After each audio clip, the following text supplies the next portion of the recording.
Welcome, hello everybody, and sorry, Debs. Who farted in the mic? Dibs, was that you? No, it was Wario. Exactly. Come on. Jova, why are you farting into the game? So Wario is flying on his plane, and Okay. Only one problem with that, Dibs. You're the one who plays Wario, which means you're the one doing the farting. watch out, Wario! You're gonna crash! Wario died. Huh. Hello, gentlemen. Welcome to Wario Land Free for the Game Boy Color. Wait, shouldn't it be land free? Wario just died. No, guys. It's Wario Crash Land Free. You can play in Japanese too. Yes. Never seen a Game How- Boy Advance game. How give you progressive. All right. So intro. these. Oh, fluid animation actually. Well done. Well, remember that this is an enhanced version of the engine from Wario Land 2. Since Even still, I'm like- for a I'm- Game Boy Color game, this actually does look pretty fluid I'm in not- its animation. Unlike Wario Land 2, this game wasn't a Game Boy Color exclusive, so it could take full advantage of the platform. Dibs does have a point, though. Even for the technology, that motion's pretty fluid. Oh. Oh, and And Wario got trapped inside that. A music box. Now, people have to play gotchas. Alright, Dibs, you be this person that shows up right now. what kind of voice should I go? Well, when you see his face, you'll know what kind of voice. I trust your judgment. Oh, okay then. That's just the narration. Are you aware, Wario? Are you aware? I think you mean awake, translators? Aware of Who are what? you and how do you know my name? Survive surroundings, I guess. No, remember, Dibs is also Wario. Go on, those. This world is in the music box you were peering into. I was the god that protected this world. Where you Because all know? gods protect music But boxes. one day, a wicked being sealed away my power and took control of this world. Uh-huh. Syrup, you dastardly villain. Wario, I want you to find the 5 music boxes needed to break the hidden seal and recover my powers. Well, Oh. I'm sure we can trust you Oh. on this, Mr. Disembodied Voice Face Smiling If Creepy. you find them, I'll send you back to your own world or whatever. Oh, so it's extortion. Of course, all the treasure you find is yours to keep. Okay. I guess that's enough. for Will most you people. help me? Hold on, he's thinking. Whatever. There we are. Wait, Yeah, I I wasn't don't buy finished yet! Yeah, I don't buy it. This unlocks the first level, Out of the Wait Woods. a minute. Hold on. An adventure taking place in a music box. This is Blues Brothers, the video game. Okay. I mean, granted, in that one, it's a jukebox instead of a music box, but still. Okay, so like I said before, Wario Land 3 runs on an enhanced version of Wario Land 2's engine, which is, as you can see, yeah, this looks exactly like an enhanced version of Wario Land 2. The primary, so the structure is basically it's very similar. There are some changes though. Specifically, unlike the previous game where Wario had all his abilities from the get-go, which allowed you to experiment and do various things, the progression in this game is much more linear. You have to continue going through various levels, and eventually you'll unlock Wario's abilities one by one, meaning there's going to be a lot of places in the levels that you won't be able to explore just yet. So you can't even swim on his own anymore. So basically, the progression in this game is much more linear. The level design itself is still very open, but the progression, the way you progress for the game, is definitely much more railroaded. So it's kind of like Shantae Have to New Hero. Technically, Metroidvania in segmented levels, but it's clear that you really won't be able to go here until you get this or that. You know, Jova, I'm glad that you said it like that instead of saying it's like Mega Man. Oh, Wario's got a Keyblade. Yes, that's because It's like Mega Man. that's because Dwebs, the way this there you go. See, there's 4 treasures indicated by those 4 colors, and each level has exactly 4 treasures of those colors. There you go. Here's check out the tutorial. There's actually a tutorial video right at the beginning. Yeah, for those of you who forgot how Wario Land 2 works, here you go. And yeah, you can't break all the blocks because you're gonna need a stronger charge. Fortunately, you can roll, so fortunately that ability hasn't been locked.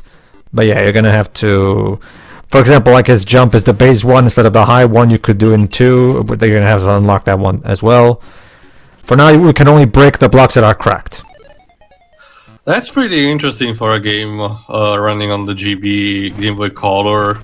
To have this kind of feature, even not just a simple tutorial, but one with actual fluid animation for it. Oh no, definitely. The presentation of this game is top notch. We found Wispy Wood's racist grandpa, I guess. Little Kirby nod, maybe.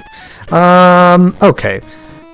This is actually the first thing that I consider a downgrade in comparison to Wario Land 2, because I far prefer the more open nature of the previous game, where just by experimenting you would find alternate paths and even alternate storylines.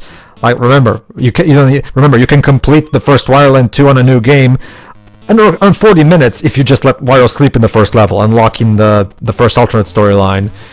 You will not see anything of that sort in this world, in this game, because this game, like I said, is much more linear in its progression. It doesn't have the same amount of freedom and even huge content at the first game. That being said, they like you guys have mentioned, yes, they took the advantage of the more linear nature to refine the presentation to basically take full advantage of the Game Boy Color. This game came out in 2000. They came out in 2000, but this was at the time where the Game Boy Advance was almost at release. So yeah, this game was basically one of the not swan songs necessarily. That was more like the Oracle's games. One of Nintendo's last games. X, and we got an X.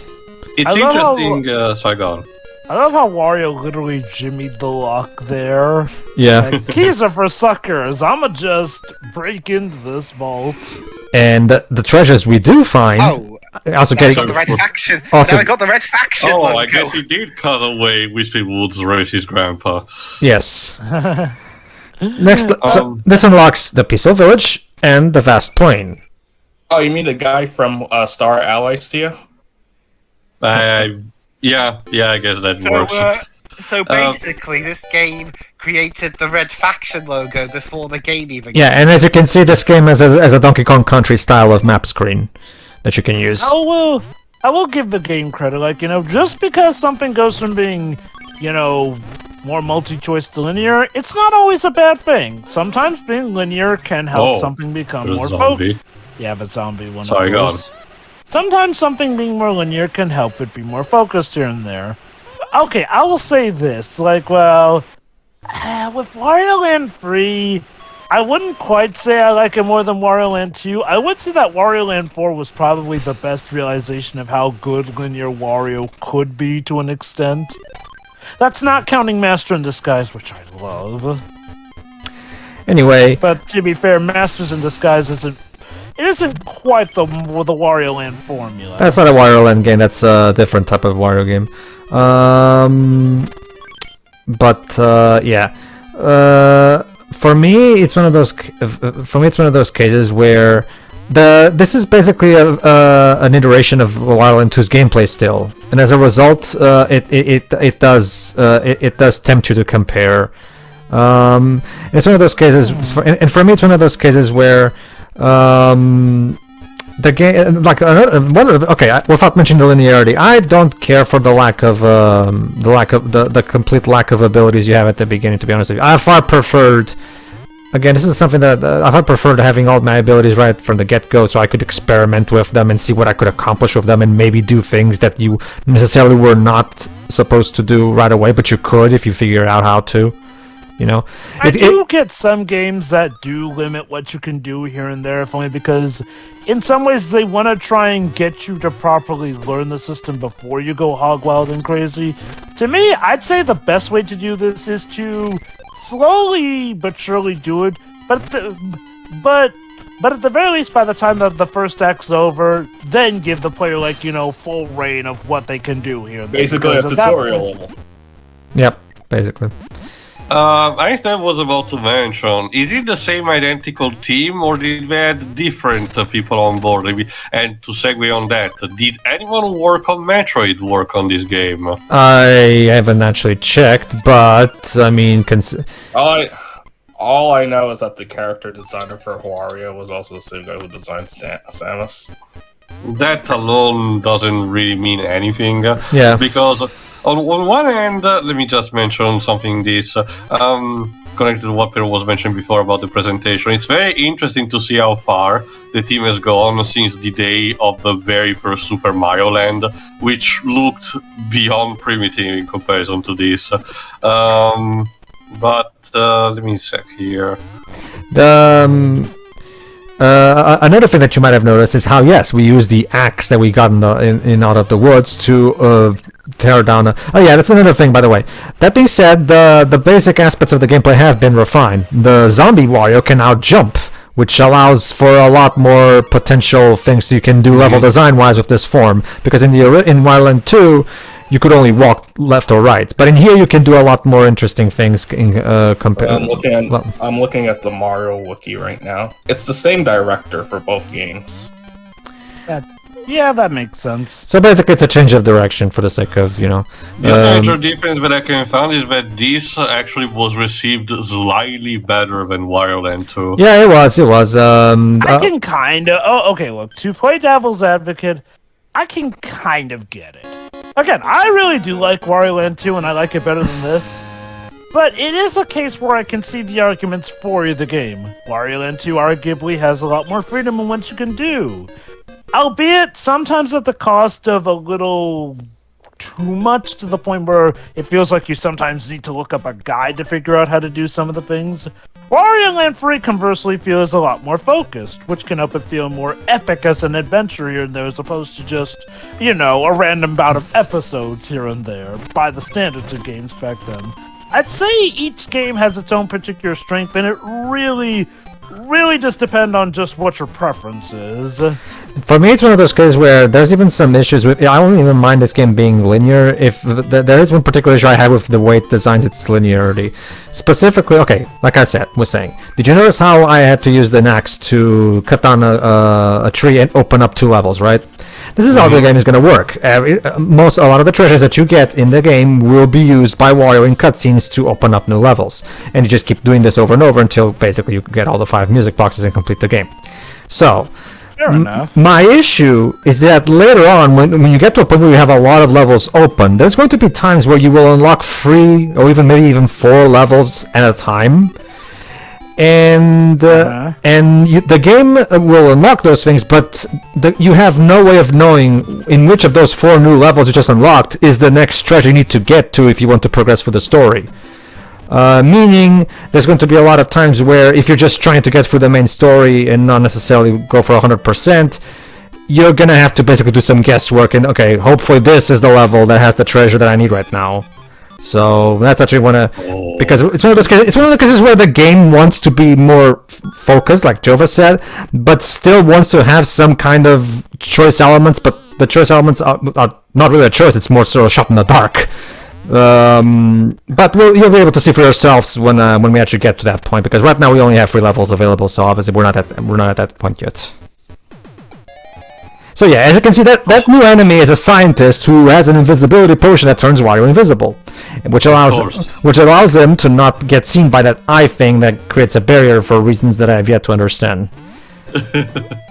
This game's music was done by the same composer who did Wario Land 2, Kazuya Ishikawa, and this was her last game with Nintendo before she left. Okay. Well, no, I really like the music of Wario Land 3, so that's great. Yes. About the Wario Land overworld theme. This was Wario's court theme in the original Mario Tennis for N64. I mean, it makes sense. You want themes being going over from one game to another. Well, actually, that's the thing. Yeah, but this is. You have to realize this is the rare times where a Mario spin-off will acknowledge Wario Land to some degree. Yeah. Other than just having Wario in it. Yeah. So there's a 5-ton weight in there that won't let me buy. I guess we'll have to come back later. Oh well. I'm still surprised that they didn't add characters like Syrup or. No, same thing with WarioWare. It's like, why don't you add the WarioWare characters like Mario? The closest that's not even okay. Not even Okay. I can get them not including. No, wait. Wario. Let Theo speak. Go on, sure, don't worry. Thank you, Theo. I can get them not including the WarioWare characters because WarioWare is such a bizarre, really bizarre leg of the universe that I can maybe get them deciding, okay, that's out of Mario's reach. It is really a shame, though, that they didn't include the Wario Land characters, at least like Syrup. And granted, that's probably because Syrup hasn't shown up in jack squat since, that one time in, she shows up in the 2 main cutscenes of Wario Land Shake-Up. She's also your vendor. Yep. So yeah. Cutscene-wise, she only shows up at the start and end. Anyway, back to you, Pedro. So yeah, as you can see, the idea is that you have to do all that platforming while being invisible. The trick is that even though you're invisible, occasionally you'll get minor flashes of where Wario is. So take advantage of that to try to get a good sense of where he is, so you can do that platforming properly. I always got the idea that you could tell where he is just by, where those golden dust speckles show up. That's exactly what he mentioned. That too, yeah. No. Pedro was talking about the flickering Wario. I could tell because of the dust stuff. Yeah. When it comes to WarioWare, this, as far as I know, is but the closest we got to acknowledging something else aside from WarioWare itself that was not just one of the cameos for 9-volt. It's another piece. Was in one mini game where Wario receives a phone call from a silhouetted Waluigi, and that's it. All right, so now we got the two. Wait, are you talking about Wario? Hold on. So now we have the 2 slates combining, which you use to open up that door right there. Whoa. All right, and by doing this, reminder: this is all happening inside of a music box. And we unlock the Desert Ruins by doing so. There we are. So yeah, that's the basic gist of it. You just get treasures, and you'll be able to unlock levels as you go through with each treasure. That's the basic gist of it. All right. That's... Wait, T, are you talking about in WarioWare Gold? That cutscene? Yeah. Oh, that was fake. That Waluigi edit was fake. Oh, a well done fake, but still. All right. Actually, I'm wrong. So Dr. Mario 64 has the main villain of this game as the final boss, and all the enemies that you fight in that game are enemies from this. So it's like it's a weird cross promotional thing. It's like, oh, that was cool. Like this specifically, not even having Captain Zero. Yeah. Yeah. In fact, this is another thing, by the way. How would you even make Captain Syrup the main bad guy in Dr. I don't know. Mario? She steals Mario's medicine so she can make money. I don't know.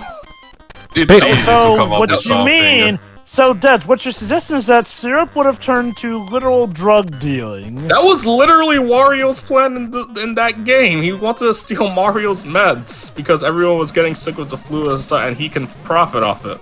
Wow, current times, huh? Anyway, yeah, I'm not touching that. Go on, Pedro. Anyway, the gimmick with this level is, as you just noticed, if I let myself get wrapped up by those caterpillars, it can be used to break certain blocks. The other gimmick is, of course, the night gimmick. Certain sections of the level are only open at night, and other sections are only open up at day. How do you change from night to day? You just quit the level and then go back in, because every time you leave a level, it changes from night to day, basically, and vice versa. Wario turn into a werehog. Also, that platform had beforehand, it was called like mini game clear or something. Oh, Jesus Christ! As the name implies, too, yes, there's a minigame you need to complete to get rid of that block. We'll get back to that. Yeah. Wario gets sliced. Yeah, we're not gonna acknowledge that. Well, remember that we're still operating on Wario Land 2's gameplay, meaning Wario is immortal. Oh yeah, I know. It's like, wow, that was disturbing. Well, remember, Wario Land 2, it's like he said in Wario Land 2 manual, which is told from the perspective of Wario himself. Wario Land 2 is better than any of my previous games because in this game, I'm immortal. There's no game over. I'm not kidding. That's the actual thing that they say in the manual. Yeah, he says he's immortal because he doesn't feel like dying. Imagine a game that actually advertised the fact that there are no game overs. There you go. See, That's David Cage's wet dream. Oh. Bad touch. yeah, during the day, there's Oh God! Don't grip him on the crotch there, Sand. during the day, there's these hands. So yeah, be careful.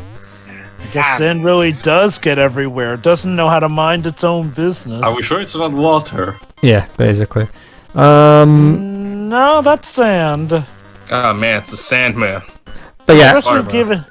Oh God, maybe. notice how already it's starting to become a thing that will eventually become a bigger issue. I got the red treasure that was the one that I was able to get. However, the one that I'm actually supposed to get is the gray one, which can only be obtained during the day. You know, so again, it's one of those cases where first timers are gonna have a bit of an issue figuring out the specific treasure you're supposed to get because the game doesn't give you really a hint.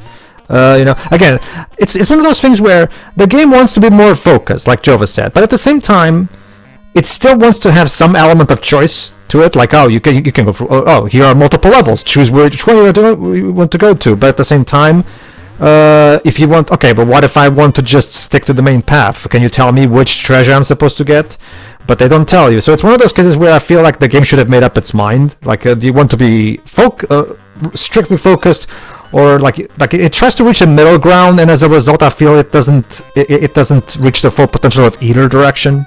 I think. Honestly, on the contrary, I feel like it does actually have its mind set. I think the best way to describe this is that this feels in many ways like the precursor to it feels like the precursor to the open world JRPG sort of thing, with there being time-based events here and there that happen based off of which time of day you show up here, multiple levels you can go to. I mean, obviously it's not there, but it feels like a precursor to it. Oh, I would have. Granted, how the execution is may vary on how you buy it to be, but I kind of dig it, honestly. Like, I mean, honestly, again, I still do prefer Wario Land 2, but I honestly feel like this game has its head on just right. Mind you, it's not perfect, and it still does have some kinks here and there, but I wouldn't say that, like, it's a mess where they couldn't decide what to do. I would agree with you, but those open world RPGs usually have a destination marker telling me where I need to go. This game doesn't. That's my issue. True though, in some cases though, they do give you eventual clues that do get to this or that here, albeit you do have to explore a bit to figure out that certain things work like this at the day or night. My issue is, of course, my issue is and again, I will be able to give a proper direct examples mid-commentary when we get to them, but my issue is when I have a whole slew of levels open right now, and I have no idea where the next treasure the game expects me to get is, in what specific order. And remember, there's going to be plenty of treasures that you're not going to be able to get until you do until you get a certain other one to change up how the level is, because the treasures don't just unlock new levels; they also change how pre-existing levels are, meaning they will open up certain sections that were closed before. So yeah, a lot of times you have to get treasures in a very specific order in order to progress, but the game doesn't tell you what that order is. You just have to go into each level and just hope you find the correct treasure because you have no idea which one it is. That's my issue. It's this thing where you want me to get the treasures in a very specific order, but I have no clue what that order is, so basically I just have to just hope and guess. I mean... That's my issue. My question to that is that wasn't that the point since the very first Wario game, the fact that you're encouraged to get all the treasures anyway? Yes, Tail. But in Wario Land 1, you just had to go to get to the goal of the level. Both the treasures were optional. Like the treasures were just there to give you better endings. You didn't have to go out of your way to get treasures in that game. In here, honestly, you do. I'd argue Wario Land 2 can just as much have this issue that you're complaining about in the regards that, yes, while there are all these ways to do it, there are some that are rather cryptic in how you actually get them and don't know how to get them. Like, I fail to realize how, because in Wario Land 2, you just have to get to the goal or and the game outright tells you what the objective is right as you're beginning a level in Wario Land 2. So why couldn't this? Why couldn't this game also tell you exactly what you need to do? Go on. If I may finish, yes, in some levels, but some ones have a diverging paths, in which case you're not really told how you can get here and there, and do that. Like, honestly, I feel like if we're going to complain about it in Wario Land 3, we do also have to point out the issue of Wario Land 2 in that regard. What the fuck? What the? Here's the thing about that. Oh, right, that. I don't really see that as an issue because, the hidden paths are not told to you, but that's because they're hidden paths that. You're supposed to figure it out. You're right. Yeah, well, in Wario Land 2, I can still finish the main storyline without even caring about where the hidden paths are. In this game, I have to actually figure out something that the game doesn't tell me. That's my issue. It's the lack of direction given to the player. That's my issue.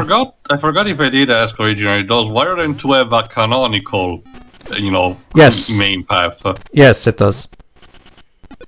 The main one, the one that you get through if you follow all the primary. I still remember that one at least having 3 branches towards the end. No, that's the thing too. Like if you go check the branches, like the branches are optional and lead to non-canon endings. Well, that's what I mean. Like which of those are actually the correct one? The one where you defeat the one you climb Syrup's castle and win. Oh. And there's another thing. Syrup is not in this game, by the way.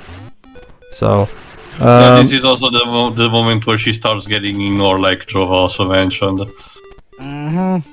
I mean, that is a downgrade, yes. I've always took Syrup as the Bowser to Wario's Mario. Yeah, that's what a lot of people thought. It was like, it's so weird because it seems that Nintendo might be selective in how they decide to choose the arch rival type to their protagonist, because after the Rare era, and when instead Retro took over, the Kremlings basically just disappeared from DK Country. If I recall correctly, Retro did want to implement them in either Returns or Tropical Freeze. I forgot which one of them, but they ultimately decided to not. The problem is that the new antagonists they come up with on that are not really as memorable. Like, sure, they work for what they're intended.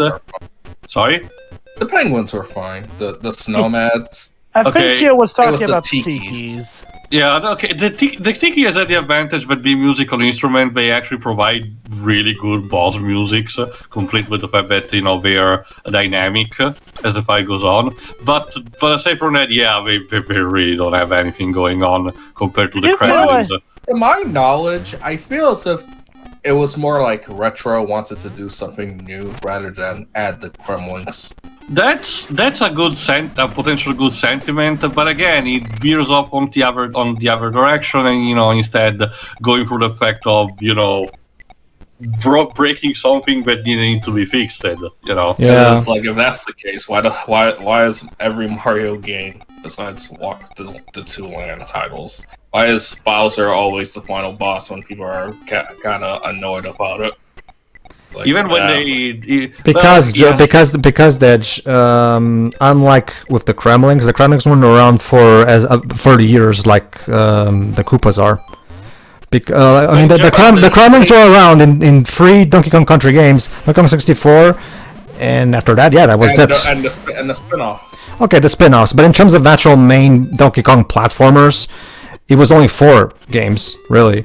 So. Can we count lands? Land are basically ports of the country series. Yeah, technically, they're original games. They have original level designs, but yeah, they're basically handheld version alternate. Think of them as the Dimps. Think of them as if Dimps was making handheld equivalents of Sonic games. Pocket Adventure. In the same way that Sonic Lost World for DS is different Then the Wii U version, that's basically what the lens are. The point that I was going no, with got this it, is got that again, it seems that Nintendo is a bit schizophrenic. They just decide to combine, a protagonist with a potential arch rival for their own series. Allow me to also. Sorry. go on. To Dege's credit, while the Kremlings weren't around for 30 years with DK, let's be honest, as far as Donkey Kong Country as a franchise goes, they were pretty much the villains for every game up until Returns. Well, every main game anyway. Yes, they weren't around for as long, but when it comes to the series' lifetime, yeah, they were it. The major thing is that the time is only relative in this case because in those 30 years or something, the series only got those games that Rare did essentially. Sure, there were a couple of the spin-off, but done in the meantime. But out of those, the only one that I consistently remember, only a couple actually, and the only one that I consistently remember that had a different, type of bad guy was Jungle Beat, which had corrupted. Jungle Beat. Yeah, Jungle Beat was actually the game Koizumi directed before Mario Galaxy 1. That's why a lot of assets from Galaxy 1. Yeah, the Jungle Beat is awesome though. That's an underrated game actually. Yeah, go on. See here, that's also the fact that, don't get me wrong, it's not that I mind the Tikis necessarily, but they're nowhere near as charismatic and fun as the Kremlings. But anyway, boss battle. So the idea behind this battle is that you have to hit these barrels when they start flashing, and if you get hit by his hammer, you become Spring Wario, meaning you. So yeah, the bosses, as you can see, work on the same method as the previous game. It's not since you can't die, it's more so about the boss shooting you out of its area. And you're having... What just happened? Don't worry about it. Killed him. Teo, we just destroyed a Daruma doll. Teo, allow me to remind you that these are... attacking us, so yeah. Teo, allow me to remind you that this series has a lot of weird imagery. I get that, but even for the standard, this boss really was quite something. Mm-hmm. Yeah, wait till we go to Wario World and then he sees one of those bosses. Is that the one that has the angel doll but has a weird laughter? So yeah, we got Wario's... Bunny? No, that's one of Wario's clothes too. Specifically, this one allows us to do the butt stomp attack. Again, I would have liked to just have this from the get-go. I don't like platformers that lock my abilities behind... I wouldn't mind if it had a better justification in how you get it back. Like, say, that the energies of a world did sap away, his inner strength, and, by actually, not instead of just finding in boxes like this, it's about literally, stealing that again from bosses. Again, kind of like the Metroid approach. I do appreciate Crash to Insanity for pretty much giving you all the abilities you need from the get-go to do as much collecting as you want to before moving on from each level. Yeah, that's my thing as well. I feel like the way that game and Wario Land 2 handled, I think that's a much better way because it allows newcomers, it's still for the newcomers, but veterans who are doing a second playthrough, now that they have the full knowledge of how Wario's abilities work, can do things that they weren't able to in their first run, and it creates that sense of satisfaction. That the flexibility of the game makes it all the more enjoyable to me. So yeah, tune in next time where we try to find out where to go now. See ya. See ya. See ya.